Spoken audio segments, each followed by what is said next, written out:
നമസ്തേ നമസ്തേ മലയാളത്തിന്റെ ആയുർവേദം എന്ന് പറയുന്ന സെഗ്മെന്റിലേക്ക് സ്വാഗതം. ഞാൻ doctor Dheeraj, chief physician Krishna Ayurveda.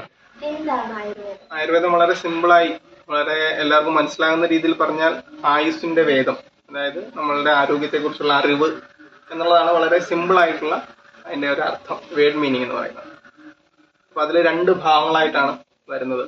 ഒന്ന്, ഒരു സ്വസ്ഥനായിരിക്കുന്ന, അതായത് ആരോഗ്യവാനായിരിക്കുന്ന ഒരാളുടെ ആരോഗ്യം സംരക്ഷിക്കുക എന്നുള്ള രീതിയിൽ വരുന്ന സ്വസ്ഥവൃത്തം, പ്രിവെന്റീവ് മെഡിസിൻ എന്നൊക്കെ പറയുന്ന മോഡേൺ മെഡിസിനുകളുണ്ട്. പിന്നെ ഒരു വിഭാഗം ആതുരവൃത്തം, അതായത് അസുഖമുള്ള ഒരാളെ ചികിത്സിക്കുക എന്ന് പറയുന്ന ആ ഒരു വിഭാഗവും ആതുരവൃത്തം. ആതുരവൃത്തത്തെ പിന്നീട് 8 ആയിട്ട് തിരിക്കുന്നുണ്ട്, 8 ബ്രാഞ്ചുകൾ. ഇപ്പൊ നമ്മളുടെ മോഡേൺ മെഡിസിനിൽ ജനറൽ മെഡിസിൻ എന്ന് പറയുന്ന പോലെ തന്നെ ആയുർവേദത്തിൽ കായ ചികിത്സയുണ്ട്, അതുപോലെ തന്നെ ENT, ഒഫ്താൽമോളജിസ്റ്റ്, ശാലക്യം എന്ന് പറയുന്ന, അങ്ങനെ 8ഓളം ബ്രാഞ്ചുകളായിട്ട് ഈ ആതുരവൃത്തത്തെ തിരിക്കുന്നത്. പ്രാഥമികമായിട്ട് 2 രീതിയിലാണ് തിരിക്കുന്നത്. ഒന്ന് സ്വസ്ഥവൃത്തം എന്നും ആതുരവൃത്തം എന്നും.